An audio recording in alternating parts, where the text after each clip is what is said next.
Under the threat of death, these prisoners, usually Jewish, were forced to become Sonderkommandos during the Holocaust.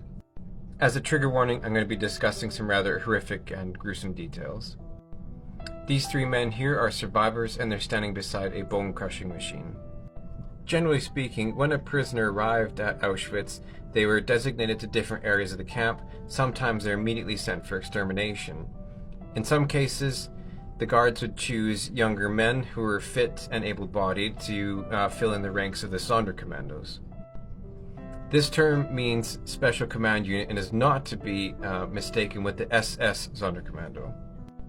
After selection, none of these men knew the type of work that they're going to be forced to carry out until they arrived at the crematorium or when they're dealing with the corpses.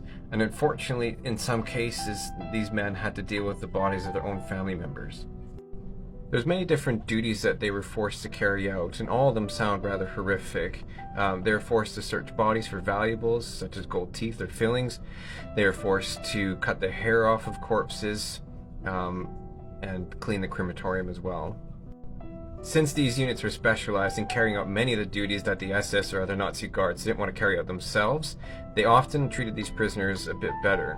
They were given better food, they were able to wear better clothes, and they lived in better conditions, even had straw mattresses and such.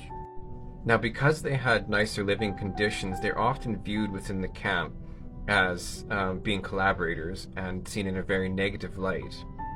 It should be noted, though, that none of these men were actually involved in the killing themselves. Again, under threat of death, they were forced to deal with the corpses or the belongings of the victims. If they refused this job, then they would be shot on the spot by an SS or else taken directly to the gas chambers. The lifespan of a Sonderkommando is anywhere between 3 to 6 months. The SS would often replace the entire unit within this time frame. Some of them survived years.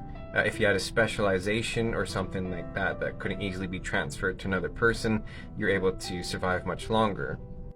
There are very few people who survived being involved in one of these units. There was one man, Philip Mueller, who wrote the book Eyewitness Auschwitz, 3 years in the gas chambers, where he describes his accounting of his story there. In a couple camps, Sonderkommandos were instrumental into the revolts and uprisings that occurred there. For example, in Auschwitz, they were instrumental into the 1994 uprising.